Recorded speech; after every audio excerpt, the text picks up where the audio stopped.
The old political cliche refers to races as a fork in the road. Which way will voters turn? This year's race for Colorado governor is more of a T. No gentle change in direction here. Full stop, everybody. Time to choose between a clear turn to the left or a clear turn to the right.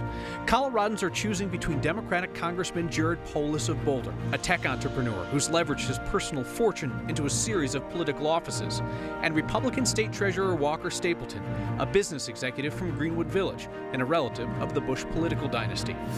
Polis promises a progressive approach to leading Colorado. His policies put him to the left of the Democrats who have recently occupied the office. He'll need to convince Colorado his proposals are possible and that he can pay for them. Stapleton faces an uphill climb in a state full of them. Colorado's only elected one Republican governor since the mid-1970s. Stapleton is promising to work closely with President Trump, who lost Colorado by 5 points and whose approval rate in our state is at 42%. Brace yourself, Colorado. This is no fork in the road. It's time for a turn. This is the race for governor. This is Decision 2018, the race for governor. Tonight's moderators are 9 News anchor Kyle Clark and 9 News political reporter Marshall Zellinger.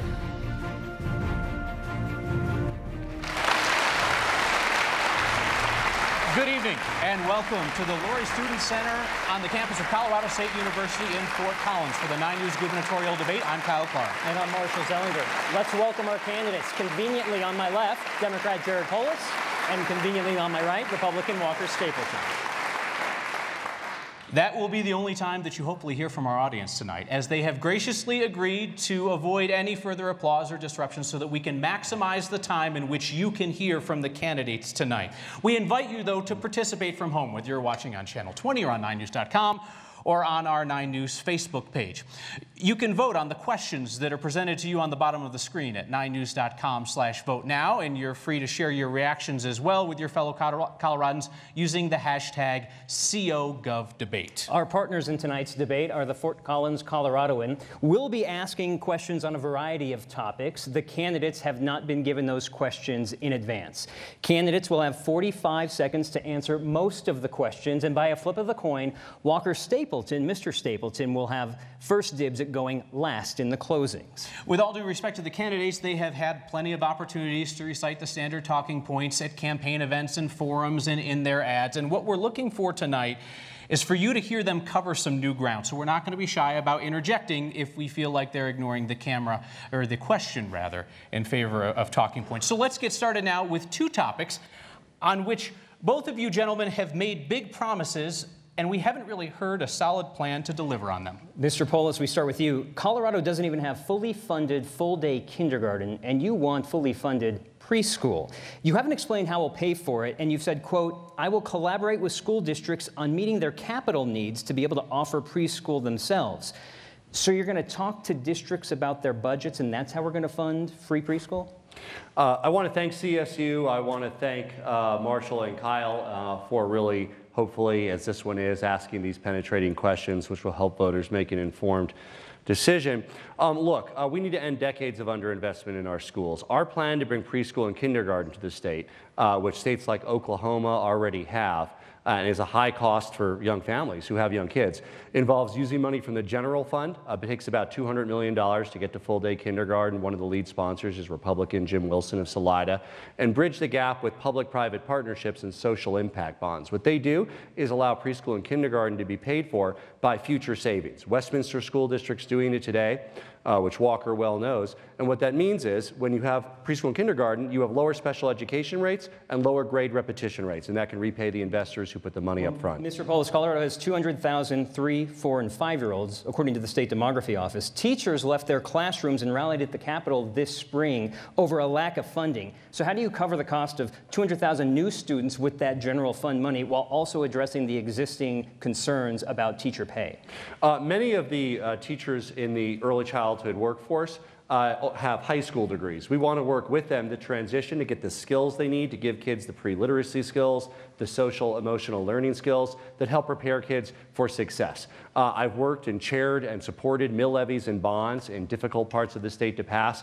And the good news is, Marshall, voters across our state value education. In Mesa County, Colorado, Grand Junction area, voters last year approved a mill levy to better pay their educators. So mill levies are county issues. I'm supporting a mill levy right now in Thompson School District, not too far from here, and I have in the past as well. Part of it is local, part of it is a fairness and equity issue at the state level because we have vast discrepancies in funding. And yes, education will be my priority for general fund expenditures. Thank you, Mr. Polis. Mr. Stapleton, on education, your plan on your website says you want to, quote, incentivize school districts to cut administration costs. It sounds like you're suggesting laying people off. How does that put money in the classroom? Not at all. As a father of a 4-year-old, soon-to-be 5-year-old daughter who is a preschool age student, nothing is more important than preschool education in Colorado. And we need to make sure that we put our children first. And the most tragic thing that is happening in Colorado schools is moving to 4-day school weeks. During my time as treasurer, I worked with across the aisle with Democrats in the state Senate, specifically Senator Mike Johnston, on Pay for Success, a model where school districts could contract with private sector companies and recognize cost savings in early childhood education. They were compensated based on the cost savings that they realized. And I will take a numbers-based approach to education, because if you look across our 178 school districts, you find students have grown by about 6%, teachers by about 8%, and administrative costs by about 35%. That's money that's not getting in the classroom for our kids. I didn't hear what you mean by incentivize school districts. So how are you? Incentivize means that I will be a governor who asks for full transparency across all our 178 school districts, because all of us should have it as investors in the future of Colorado's education, as parents, as grandparents. All of us as taxpayers are investors, and we do not have the transparency and accountability we need across all of our school districts. This is in contrast to Congressman Polis's billion-dollar promise that he has no way to fund. Thank you, Mr. Stapleton. Mr. Stapleton, surveys show that illegal immigration is far and away the chief concern of Republicans in Colorado. And you said that you would punish so-called sanctuary cities like Denver and Aurora by taking away their road and bridge funding. Why is making traffic worse and maybe more dangerous in Denver and Aurora the right response? Well, first of all, immigrants are critically important to the future we want in Colorado. They're part of the fabric of every single community. They play an indispensable role in our agriculture industry, which is 170,000 jobs, $40 billion to Colorado's economy. And I was proud and honored to be endorsed by Colorado's Farm Bureau. It's because I support the H-2A temporary visa for workers to come work the fields. Sanctuary cities are defined as a narrow issue of somebody who has entered the country illegally and committed a felony. And committing a felony, I don't think, in committing a felony, I don't think somebody should be treated with more rights and protections than a U.S. citizen who commits a crime. And yet that is happening. Talking points on immigration, but you made no attempt to answer the question, which is why is taking road repair money away from Denver, roads on which Democrats and Republicans and liberals and conservatives drive, why is that the right and the safest option to deal with immigration? You know, it may not be, but we need a consistent, uniform policy that has the back of law enforcement at the front lines who are just trying to keep our communities safe. And so I would pursue every single avenue I could so that we had a consistent policy. I would also provide legal protection to sheriffs who are being sued simply for keeping people who have committed felonies in jail, simply for trying to keep our communities safe. I think that we need a uniform policy. And you would order the AG to protect those sheriffs who are going up against the ACLU? Absolutely. Okay. Yes, I would. And just yes or no, is it still your policy to take away road repair money from Denver and Aurora? I would look at whatever means I could so that we had a uniform policy across all of Colorado's 64 counties. We're not going to get an answer there. Mr. Polis, Mr. Stapleton has said that you would make Colorado a sanctuary state if you became governor. I've never actually heard you say that. The good news is we can clear this up with a yes or no question here. If Democrats in the state legislature send you a California-style sanctuary state bill, do you promise to veto it? I would veto it. I oppose it. I said so in the primary, along with Donald Lynn, Kerry Kennedy, and Mike Johnson. Okay, I want to talk about immigration a bit further. And we just heard Mr. Stapleton talk about extending legal protection to the sheriffs like the ones in El Paso and Fremont County who are challenging the rules on when they can hold people on ICE detainers. When it comes to cooperation with immigration agents in Colorado, there is not a single local law enforcement agency in our state that has agreed to participate in the Trump administration's program, which essentially deputizes local law enforcement to carry out federal immigration law. Mr. Stapleton has previously told us he would order the Colorado State Patrol to participate in that program with the Trump administration. I know you're not going to do that. Would you take any action against the cities and these county sheriffs and others who decide to cooperate with ICE? So I met a CSU student who happened to be a dreamer just before this debate, and what our dreamers go through every day, to not sure of their status and being able to work, is something that we all need to reconcile. We need a governor as an inclusive vision for our state. I believe in local control of law enforcement, Kyle. So I think what's important is police chiefs, sheriffs have the ability to allocate their limited resources, right? We never have enough in this state or nationally to maximize the protection of our communities. And I would support sheriffs and police chiefs making different decisions, valuing community relations, making sure that crimes in areas where undocumented residents live are reported and prosecuted. And I really respect our local law enforcement officials. So just to make sure that I'm hearing you on this, what you're saying is, if the courts find that what they do in El Paso County, holding people for ICE after they otherwise would have been released, if they find that's legal, you're okay with it? I'm not going to tell El Paso County what to do, and I don't think El Paso County should tell Denver what to do. Thank you, Mr. Polis. Mr. Stapleton, a red flag bill that would have allowed a court to temporarily remove guns from a person deemed, quote, extreme risk failed at the legislature this past session. You want to overturn the law that limits magazine capacities. You're okay with teachers being armed if they choose. So what's wrong with the idea of temporarily getting weapons out of the hands of someone deemed an extreme risk, which you were opposed to this past legislative session? Well, just to clear that up a little bit for the audience here and the audience at home, I have said that I am for school districts making a decision whether we should have an armed officer in every school district who would go through training. And that might be a teacher, it might be an armed guard. But the school district should be able to make that decision. Pikes Peak School District made that decision.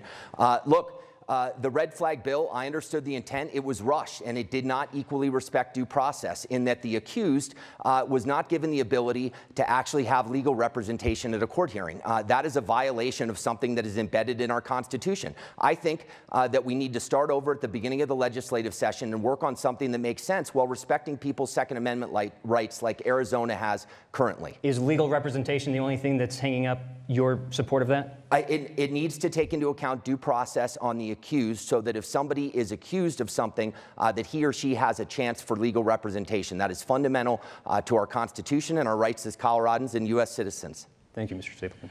Mr. Polis, conservatives have criticized you for a 1999 altercation that you had with an employee in which police and prosecutors found that you were actually the victim. The police report says that by your account, you pushed your secretary to keep her from stealing documents from your business. So now the legal system decided that you were legally justified. I want to ask you, was it morally and ethically all right to push that woman? Well, I think the second part of the story is that she hit me, and that it was a reaction of self-defense like I think anybody would have. I think the fact that this is even brought up is a sign of desperation, and frankly, it's sad. It wasn't fun to be the victim of a crime. The criminal justice system pursued that. It's sad to talk about. She's since passed. She still has family in the area. I don't think it's relevant politically, but look, I've been robbed 3 times in my life. That was one. One time I had a cell phone taken out of my hand, and I probably shouldn't have, but I chased the kid who did it for 2 blocks in Denver. He was faster than me. I'm glad, because he might have had a knife. And the other time my home was robbed when I wasn't home. I'm happy to talk about those. I'm not ashamed of them, but I don't know how they're relevant for a governor's race. But you actually didn't answer my question, which is, was it morally and ethically acceptable to push that woman? Look, I mean, when you're being, when somebody's swinging at you and you're pushing back, that is, again, no prosecutor found any fault with it. No police or courts found any fault with it. Obviously, in retrospect, I wish we would have prevented that confrontation from even happening. It would have been great if I had known. I would have sought some sort of police escort to the office or something like that. But this was unexpected. It was in the act. And I defended my property, which is my right in Colorado. Thank you, Mr. Polis. This is right up my wheelhouse because I'm on the roads all the time for work as a reporter. Mr. Stapleton, part of your plan to fund roads calls for taxing sports betting. First, sports betting isn't legal in Colorado yet. It would have to be approved by the legislature. Then a tax on it would have to be approved by voters. So we could be well into your first term as governor before we even see a dime. How do you increase road funding before the gambling starts? Well, I'm the only person that's actually talked about having dedicated revenue streams for road funding. Congressman Polis is against both initiatives to fix our roads for the long term. I've talked about 4 dedicated revenue sources in our general fund that can be used regardless of what happens with the 2 initiatives to fix our roads. One is economists have said that the federal tax plan, which I supported, was an early supporter of, will bring $1 billion plus windfall to Colorado. We are expecting to have a couple $100 million extra in our general fund. All of that money should go to roads. I've also talked about taxing sports gambling. The American Gaming Association has said it's $150 billion across the country. I think we should tax it at 15%. I think it's going to be $1 billion business plus in Colorado. I've also talked about reforming medical marijuana, where there's a 50% price disparity between medical and retail. My plans are so detailed you can't even get to them in 45 seconds. Let's talk about some of that money, because you said a couple $100 million from the federal government, $150 million from sports betting.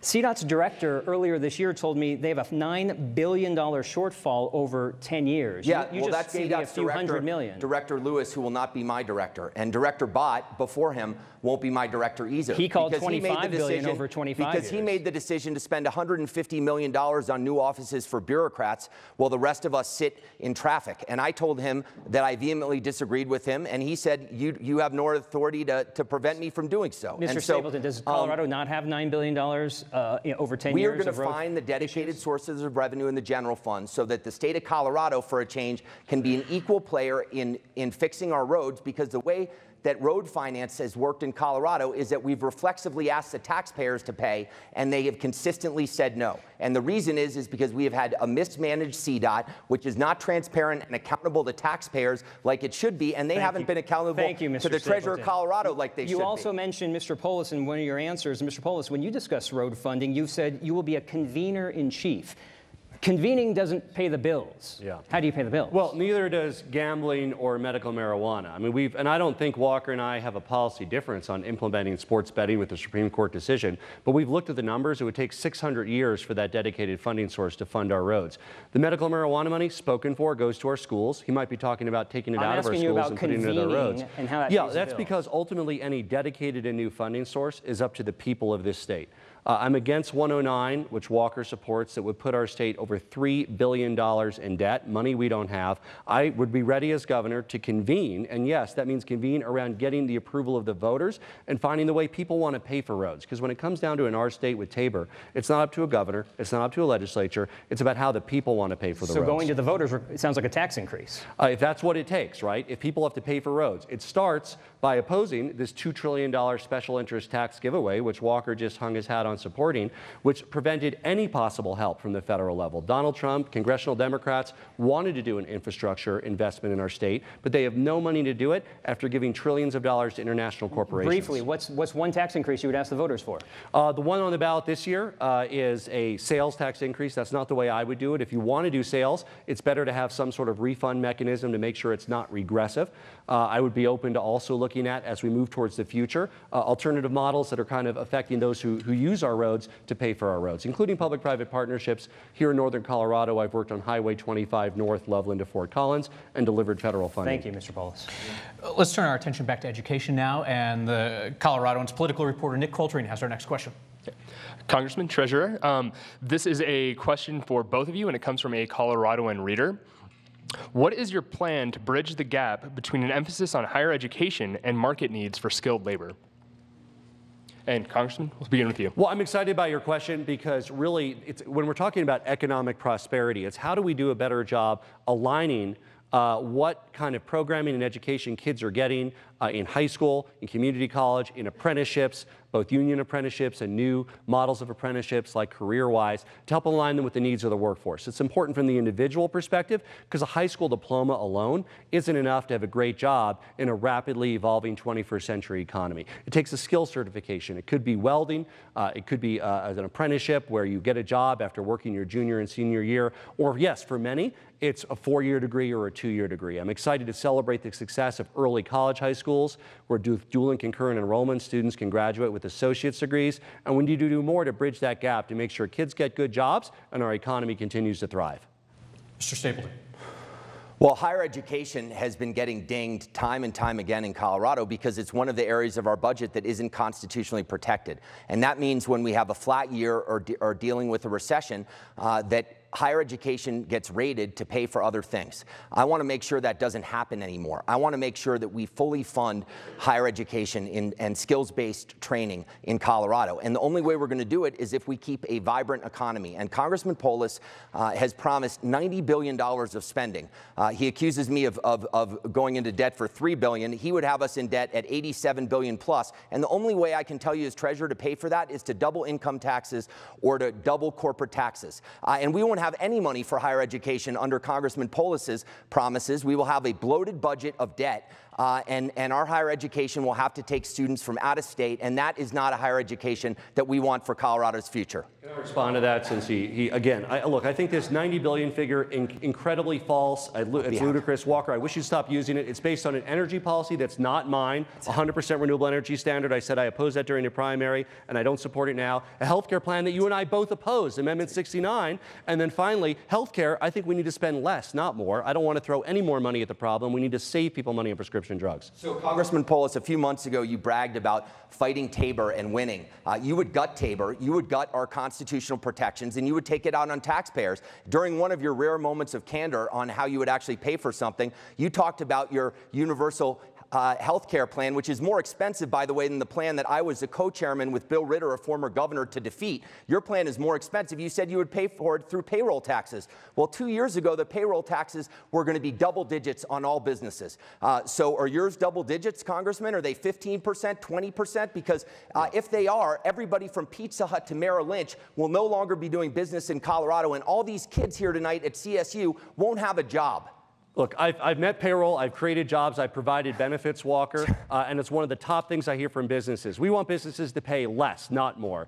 If any type of a reform idea from the left or the right, like bundling Medicaid payments, like having a high-risk pool to prevent them from driving up rates, save businesses money, saves individuals money, I'm for it if it reduces costs, expands coverage, and maintains or improved quality. You were the House sponsor of Bernie Care. Of Bernie Care, $32 trillion divided by 50. We're going to have a moment. How does Colorado pay that bill? Mr. Stapleton, we're going to have a moment later on in which you have the opportunity to ask each other questions, and I think you're going to love it.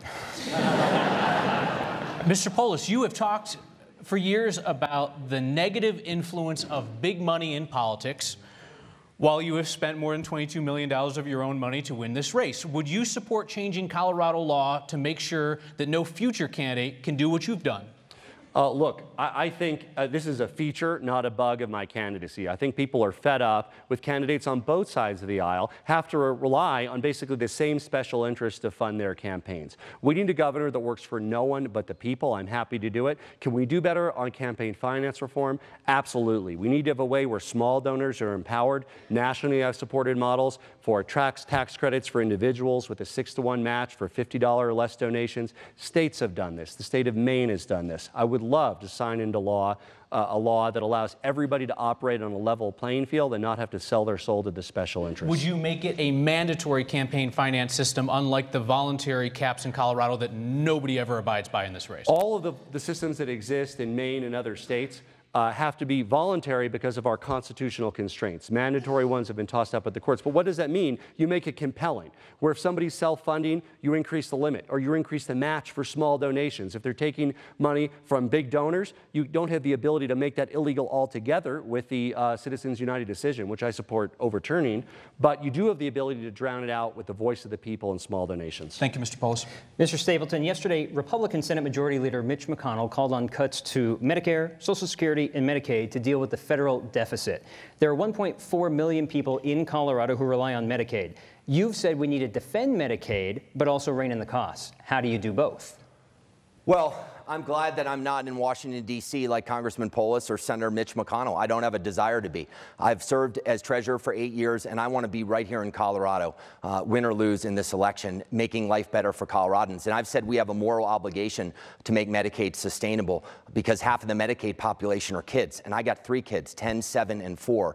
And I want to make sure that the most vulnerable among us, our kids, are protected with health care. I've talked about working with all the different health care agencies from the Department of Health Services to HICPUF, to our insurance department. We have multiple government agencies playing a role in Medicaid expansion. We can do a better job of streamlining that expansion, cutting costs, dealing with fraud and overbilling. And we're going to have everybody involved, from UC Health, which sees the largest Medicaid population, to Denver Health. And what we're not going to do, like Congressman Polis wants to do, is impose his health care plan, which the Kaiser Family Foundation said would kick 300,000 seniors off Let's talk of about Medicare. kicking people off. Of the 1.4 million on Medicaid right now in Colorado, who do you want off? Who do I want off? Nobody. I want to enhance our care. I want to enhance our care, but we're not going to enhance our care by taking a healthcare system which is deeply broken, with young people that are paying more for their health insurance than for their home mortgages or rent, and driving it off a cliff through a state-run system that Congressman Polis wants at the federal level and now in the state of Colorado. We're going to do it by working with care providers, by working with docs, by working with nurses, by working with community health care centers. And we're going to do it by working with all the government agencies that are involved in Medicaid expansion to make the system better. I know we can do it. Though that doesn't sound like it's a funding issue. How do you fund that? Well, look, the federal government has been picking up our tab. When I started as treasurer, the budget of Colorado was $18 billion. Today it's $30 billion, and $10 billion of the $30 billion has been used for Medicaid expansion. And so the federal government has picked up in the past about 90% of our tab. That's not going to be the case in the future. The governors are going to have an outside role at the state level in figuring out how to make this sustainable, and I will do so without a fake promise, with no way to pay for it, like Congressman Polis's extreme radical We'll transition to Mr. plan. Polis and statewide health care. Health care takes up 40% of the state's budget in Colorado, Mr. Polis. I've read through your health care policy, and I've heard Mr. Stapleton talk about it. You talk about universal coverage and a desire for a single-payer system among multiple Western states. What assurance do you have from other states, their governors, the legislatures, and even the voters there, that they buy into this? And minus that, what's your path for universal coverage? Yeah, I want to answer the question that Walker didn't, and I'm happy to get to this one as well. First of all, we can save money on Medicaid by using bundled payments for conditions like Arkansas has done. It saves 20 to 30%. Two, we can create a high-risk pool like Alaska and Oregon and other states to prevent those highest cost cases from driving up the care from the rest of us. Three, we can reduce the cost of prescription drugs. You know, whether you're Republican, Democrat, Independent, or don't even vote at all, Americans and Coloradans are getting completely ripped off on prescription drugs. Insulin's gone up 1,000% the last 15 years. EpiPen, $450. That's a quarter of healthcare costs right there. If we can make savings for people on prescription drugs, we can bring down costs, pass the savings along to families, and cover more people. It's 43 seconds on not telling me how you're going to move forward with universal coverage in Colorado. Cover everybody, government run. Yeah, well, that's not in our 100-day plan, of course. Can you imagine if we said we're going to somehow get elected and cover everybody? Of course, our goal is to cover more people, not less people, and reduce costs is the only possible way to do it. Unless we make progress on saving people money on prescription drugs, unless we make progress on addressing some of the pricing disparities in Western Colorado and preventing some of those high-cost cases for bringing up rates, we're never going to be able to expand coverage and get to universal care. Mr. Polis, thank you. Let's talk about Colorado's oil and gas industry. There's a case before the Colorado Supreme Court right now which will decide whether state regulators must use public health as their main concern, their chief concern when they're making regulations for oil and gas, or whether public health should be one of several concerns. This is the Martinez case. This is a yes or no question for the court, so it's going to be a yes or no question for you before we explore this. Should public health be the main concern of state oil and gas regulators? Mr. Polis? Yes. Mr. Stapleton. Okay, we have agreement there. Mr. Stapleton, in a previous debate, you begged the oil and gas industry to donate to your campaign. I cannot recall a previous instance where a candidate on TV publicly implored a special interest group to bail out his campaign. So my question is, what are you going to owe them if you win? Well, thank you for covering my humor. My wife reminds me that some of my jokes aren't really that funny in the mornings when I wake up. Each morning it seems like she's laughing in the background. The point I was trying to make is that, look, I'm running against somebody who the current governor of Colorado has explained has an energy plan that's pretty radical, and it is radical. I'm running against somebody that funded a 2,000-foot setback a couple years ago, causing the current governor to beg and plead with him to pull it off the ballot. I'm running against somebody that wants to take away severance tax revenues as the #1 contributor to our water conservation efforts, and refuses to say that he will support the NISP project here in northern Colorado, even though Governor Hickenlooper supports it. So Jared Polis's energy plan is radical and extreme, and it will be radical and extreme in terms of losing 230,000 jobs for Coloradans. For the record, I don't think they took it as a joke because they donated. Okay. Well, I mean, look, he spent 23 times what I've spent on this race, Kyle. So, and we've talked about that. For anybody that wants to help. Okay. I'd like you to fact check that, including the outside funds on the other side, including dark money coming against us from the Koch brothers and others. And your money from Soros and Steyer, buddy. Yeah. No shortage of money in this race. Let's keep talking about oil and gas. So, Mr. Polis, you previously supported increased setbacks for oil and gas development and a fracking ban. Now, you do not support this year's Proposition 112, which has been described as a de facto ban on energy development in Colorado. But seeing how you've been on both sides of this issue, would you be willing tonight to say that in your entire time as governor, you will never support a de facto ban on oil and gas? I'm happy to talk about that, Kyle, because Walker Stapleton spent his whole time talking about what I don't believe. Could you rather start than what with he my does question believe. and then go to that? I've always supported making sure that local communities have a role at the table in making decisions that affect our neighborhoods, our health and safety.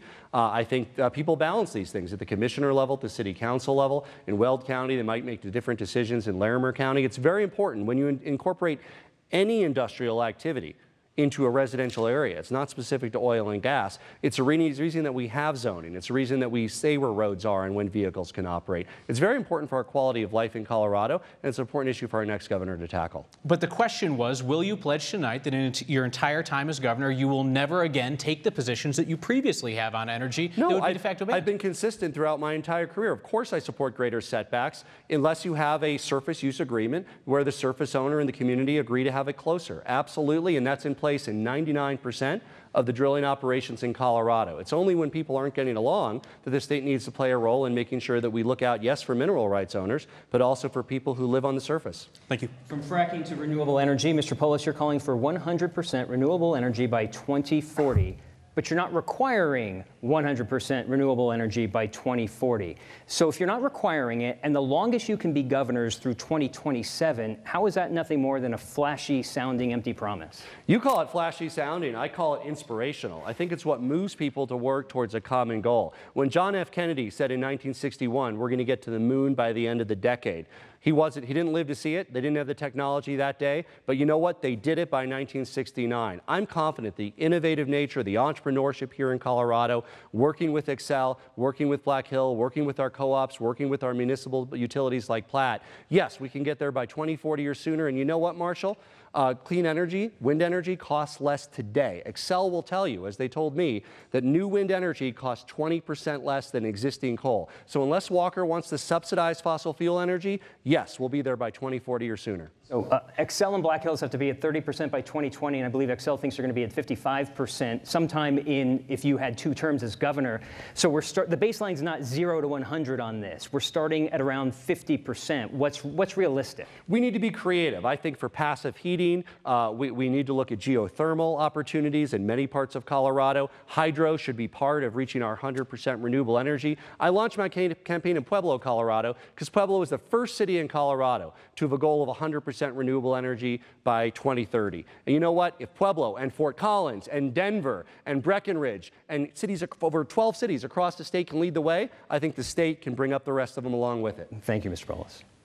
Let's talk about the issue of climate change and whether Colorado has a role in addressing it. The United Nations experts on climate change and the environment recently warned that governments must take, quote unquote, rapid, far-reaching, and unprecedented changes to avoid what they called catastrophic climate change. Mr. Stapleton, Colorado joined California and 11 other states in adopting stricter vehicle emission standards. President Trump wants to stop that from happening. Do you believe that Colorado and other states should have the right to set their own standards? And what do you think of Colorado's new standard? Well, I am adamantly opposed to ceding regulatory authority for emission standards to California and the executive order that Governor Hickenlooper signed, which Congressman Polis wants to enforce. And the reason I am may have something to do with the Colorado Automobile Dealers Association endorsing me for the first time ever as a candidate for governor, because under the emission standards that Congressman Polis supports, we would have to decrease the number of SUVs in Colorado by 50% by 2022, which, begs the question, are we going to have the SUV police coming to our door checking if you have an extra Explorer in your garage? And also the price of an average automobile would go up by $6,000. And 98% of our dealerships don't even sell the cars today that would meet California's ZEV and LEV standards. So this would be a disaster for Colorado's economy. And Coloradans should support a Colorado first emission standards and come up with their own laws, not cede regulatory authority to California. That's the Colorado way. You've made it clear that you don't like the new standard. The other half of that question, though, was do you believe that states should have the ability... I only have 45 seconds, then next time answer my question. I need to take your training in order to answer the questions. So the other half of the question, though, was whether states should have that right. You describe it as ceding control to California. All Colorado did was agree with California. They could have disagreed. Should states have that right? President Trump says no. That's a yes or no question. Colorado, yeah, no. We can set up our own emission standards. I heard a yes and a no. Colorado can set up our own emission standards. We don't need to look to California, which has less mountainous terrain than we do, for cutting our SUVs by 50%. That is ludicrous and insane. All right, that was a slog, but I think we got to states should set their standards, but you don't like Colorado's. All right, fantastic. Mr. Polis. You have supported a federal carbon tax plan, $25 a ton in one plan. It would be nearly $1 trillion in carbon taxes over a decade. Do you think that Colorado should become the first state in the nation with its own carbon tax? And more broadly speaking, how much should Coloradans prepare to pay for energy under your plans? Well, again, it doesn't surprise me that the car salesmen support Walker Stapleton, but they also sold them a bill of goods on that one because it's actually going to save people money, and I support the direction that John Hickenlooper has taken with regard to that. I have supported looking at reducing people's income taxes and using revenue from carbon to offset that. Just as at the state level, we've looked at going after special interest tax giveaways, about $1.6 billion a year, reining them in and using the proceeds to reduce people's income tax by 3 to 5%. So families aren't paying 4.63%. We'd love to get that to 4.3 or 4.2. If there's revenue from carbon, we can bring people's income taxes even lower to save families money and help them enjoy Colorado we love. So you would support making Colorado the first state in the nation with its own carbon tax? Well, I want to be clear. This would be revenue neutral. We're not talking about increasing or decreasing the size of government. We're talking about how we pay for government. And yes, if you're talking about would I rather tax polluters than individual hardworking families earning $50,000 or $100,000 or $200,000, of course. I'd rather that we have a broader tax base and bring down rates for Colorado residents. Thank you, Mr. Polis. Mr. Stapleton, as a treasurer, you or your deputy have a spot on the PARA board. For those who don't know PARA, it's the retirement fund for more than 500,000 current and former state employees. You've fought with other board members and have acknowledged your approach might have been a bit too much. What did you learn over those 8 years that will help you work with a Democratic legislature or a split legislature? Thanks for that great question. Well, I have existed on a board of 15 as the sole representative of the taxpayers of Colorado. And I've been in the minority for the entire time I've been on that board. But I've gotten along very well with Governor Ritter and Governor Hickenlooper's appointees. And the reason I have is because those 3 gubernatorial appointees have a requirement that none of the other board members have. And it is a requirement that you don't have a vested interest in the plan and that you have a background in accounting and finance. And during my time as treasurer, I ran bills repeatedly through the legislature to say, heck, I don't care if somebody's a Democrat, Republican, or independent. I just don't think that they should have an economic interest in the plan because it creates a conflict of interest. And I think they should have a background in finance or accounting to be on the board of a $42 billion retirement system, which is taxpayer funded. I am very proud that my choice for Lieutenant Governor Lang Sias led the way in a bipartisan bill this last session to shore up PARA. I don't think your ideas came out like that according to over the last 8 years, the kind of headbutting you had with the board. Sometimes when ideas get put through the political meat grinder, you get painted in a way that you wish retrospectively wasn't the case. And I absolutely could have probably been less bombastic in some of my language, but I was trying to save Colorado's retirement system for 500,000 retirees and making sure that we're not making a promise on paper that we can't afford to make, like Detroit or Chicago, where public workers find out that they get 15 cents on the dollar for their promised benefits. Bombastic. Got it. Mr. Polis, Senator Bernie Sanders is coming to campaign for you a week from today. Senator Sanders is a proud Democratic socialist, and a lot of his policies and your policies align. Taxpayer-funded universal preschool, government-provided health care, carbon taxes. I've never heard you call yourself a Democratic socialist. Maybe you could explain where you differ from Bernie Sanders and other Democratic socialists. I believe in the power of the free market. I'm a capitalist. I've started several companies, and I'm proud to have created hundreds of jobs. I want to empower entrepreneurship across our state. And you know what? When I hear from small businesses, when I hear from entrepreneurs, when I hear from large businesses, health care is one of the first or second things out of their mouth with regard to what makes Colorado less competitive and what makes America less competitive. It's why we're losing manufacturing to East Asia and Europe. We need to do a better job in saving people money on health care to grow our economy here in Colorado and in America. So yes, Bernie and I don't agree on every issue, but we also have some similar values about making sure we fund our schools, making sure we save people money on health care. He's an idealist. And I think people admire that in him because he tells it as he thinks it. I have to work as a pragmatist, as both a business person, as somebody who's worked with Republicans and Democrats to get things done. And of course, if he helps inspire people of any age to vote here in Colorado for me, then we're glad to have him here. In a sentence, a major issue that Bernie Sanders is for that you're against? Well, I'm not here to discuss what he supports. I'm not familiar with all of his positions. You said you disagree with some of them. I think in general, again, I've introduced over 100 tax cuts at the national level. I believe in streamlining government and small government. I tend to believe that he generally believes in expanding government, but you'd have to get to the specifics with disagree or agree. All right, Mr. Polis, thank you. Mr. Stapleton, you won the Republican primary, promising to be a close ally of President Trump. And since then, I've heard you disagree with him on some policy issues like tariffs.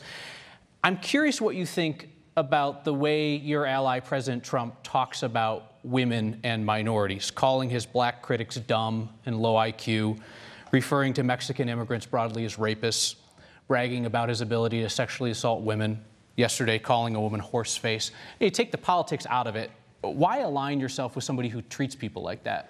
President Trump's personality has nothing to do with who will be Colorado's next governor. And what I have supported are policies that will benefit Coloradans. And it's why I was one of the earliest supporters, as you know, of the president's tax plan, because 73% of Coloradans have benefited. Because if you make $60,000, your federal tax bill has gone from $1,700 to $100. But I've also said that if I believe federal policies are misguided, I will stand up for Coloradans. And that's what Colorado should want in a leader. Colorado should want a strong CEO that will work with the federal government, regardless of who's in charge, on policies that benefit Colorado and will stand up on misguided policies that make life for Coloradans more difficult. I'm not going to sit here. I still have a few seconds, and hopefully you'll give them back to me. But I'm not going to sit here and defend President Trump's personality because I don't really know President Trump well enough to defend his personality. I will defend President Trump's policies, which by and large, I think have benefited Coloradans in returning more money to individuals. And guess what? There will not be a free market if Jared Polis is governor. The free market will be long gone, and Bernie Sanders will get rid of it. That was an excellent pivot from your allies' misogynistic and frankly racist remarks to Mr. Polis. Why not just say, treat people like that. Treat people with decency. What prevents you from saying that? Because the president's personality is not going to make life better for Coloradans. Okay. As grating as to some as it may be, or others may actually find it amusing or appealing. But the thing is, what are the policies? What are the policies about calling black people dumb and low IQ? That's not amusing to anybody, I'm not talking about any specific thing. Okay. Thank you, Mr. Stapleton. Coloradan political reporter Nick Coltrane is back with another question on education. Yeah, and gentlemen, this is another question from a Coloradoan reader. The state of New York in 2017 passed the Excelsior Scholarship to make state college attendance free for the middle class. What is the potential for this in Colorado? Treasurer, we'll start with you. Can you repeat that, please? Yeah, to make state college attendance free for middle-class individuals. Yeah, well, I would love to make college free. I don't know how that works. I think what we need to do as a state in Colorado is invest more in skills-based training, especially in areas of our state where we have failing public schools. I was proud to be endorsed by the Associated Builders and Contractors Association, took a tour of RK Mechanical in northern Denver. They have 4 times the number of jobs they can fill with Colorado bodies. These are high-paying jobs. So rather than making something free, because nothing is really free in life, it is a bill that has to be paid down the road. And I support income sharing, by the way, which is a way that institutions can work with individuals on a contract where they guarantee the individual a job, and then the individual says, I'll pay a portion of my salary back to the institution. Equipping students with the skills-based training they need to be successful. That is a promise the state of Colorado and all of us should be making for young people. Nick, thanks for bringing Education Focus appropriately to debate that's hosted at Colorado State University here in the great town of Fort Collins that I've had the honor of representing in the United States Congress. Our plan is to save students money on college. We want to look at open source textbooks because even after tuition, students spend up to, I think the average at CSU, $1,100 on textbooks. We can move from proprietary textbooks to equal or better quality. Open source Front Range Community College has helped to lead the way. We need to make sure that we can consolidate administrative expenses to streamline the costs across our university system to pass those savings along to students. We need to make sure that we do a better job reducing costs for employers, which universities are. And when we're talking about saving businesses money on health care, guess what? We're also talking about saving some of our largest employers, community colleges and colleges, money on health care. And yes, let's make sure that's passed along as lower tuition rates for students. Mr. Stapleton, I'll start with you on this. If the Supreme Court hears a case that could overturn Roe versus Wade, does Colorado continue to protect a woman's choice to have an abortion? Well, I have said repeatedly, and I'll say again tonight, that I'm a pro-life governor. For me, it's a matter of my faith, and for my wife, it's a matter of faith as well. But I also support Roe versus Wade being the law of the land. When I take an oath to protect and defend the United States Constitution as treasurer and as governor, I don't get to pick and choose parts of the Constitution that I don't want to enforce. It's not an a la carte buffet. And I will say that the last two nominees for the Supreme Court, who are now on the Supreme Court, refused to discuss hypotheticals for Roe versus Wade. I'm not going to speculate on what the court is going to do, but I will say that it has been embedded in Colorado's Constitution since the mid-1990s that state taxpayer funds should not specifically go to abortion-related services. And just like Governor Ritter, who is a pro-life Democratic governor, I will make sure that that promise of Colorado's Constitution is fulfilled. So I know there are some undecided voters that do like to deal in hypotheticals, knowing that 8 years out, if you serve 2 terms, they might like to know if the U.S. Constitution were to change, would the state Constitution come in and protect the women that currently have that choice? Well, that's great, and I recognize that some people would like to deal in hypotheticals, but I'm going to deal in realities as governor, of actual tangible realities. And one thing that I can deal with as a tangible reality is that it is in Colorado's Constitution, and I hope Congressman Polis doesn't want to remove it, that state funds should not go specifically to abortion-related services. There are 230 plus women's health care clinics and 30 Planned Parenthoods, and so the notion that Colorado would somehow defund women's health care is completely not the case. But unlike Congressman Polis, I don't support a woman being able to abort a baby a minute before she's born like he does, which is radical and extreme. There's not a single person in the world that supports that. I mean, that is, look, the only thing worse than a woman having to face this decision because of her health or not being able to raise a child, the only thing worse than that is Walker Stapleton making that decision for a woman. This is not hypothetical, Marshall. The Supreme Court, with the approval of Justice Kavanaugh, they've already eroded Roe versus Wade. It's only a matter of time till those protections are further weakened or eliminated. It's up to a Colorado governor to protect the rights of women to own their own reproductive health across our state, decide when and how many children to have. It's a very fundamental privacy right, and I will protect it as governor. Thank you, Mr. Polis. Mr. Polis, another question for you here. After Democratic State Representative Jovan Melton's past arrest for domestic violence became public, he's faced calls to resign coming from a number of prominent Democrats, but not from you.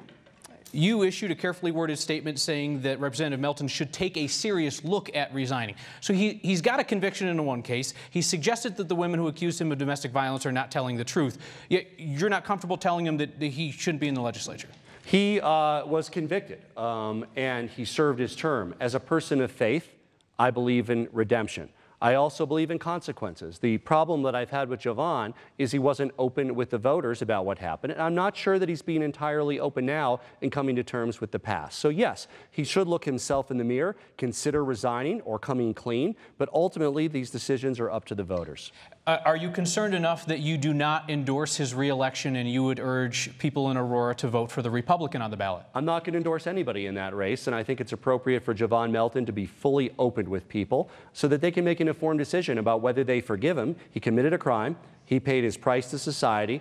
But if there's more that needs to be talked about in terms of him coming to terms with the harm that he caused victims, because there's no excuse for any type of sexual abuse, then he needs to be fully open, and people need to make that decision about whether they forgive him or not with his own path to redemption. Are you suggesting that the election here in a couple of weeks with a hastily arranged Republican challenge is voters' referendum on whether they forgive him these new allegations, or is that down the line somewhere?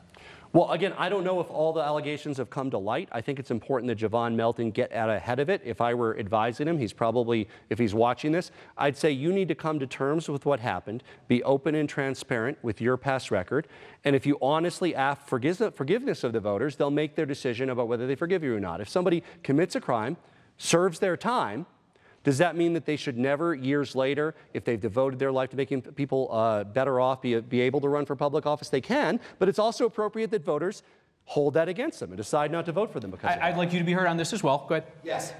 Congressman Polis just attacked me for not supporting women. If you read the police report of his account, it is indisputable that he forcibly pushed a woman into a filing cabinet. He says so himself in the report. My wife is here, and I will link it to Javon Melton in a second. My wife is here. I am the father of 2 young kids. And I asked Congressman Polis, he's interrupting me. Can I speak, please? The more you buy into these Congressman Polis, he's not going to let me finish. Mr. Polis, hold on a second. Sure, hold on a second, please. Sure. I just want to make it clear to everybody at home that the incident you're describing is an incident with Mr. Polis, not with Mr. Melton. I want that to be clear. Could I finish, please? Go ahead. Thank you.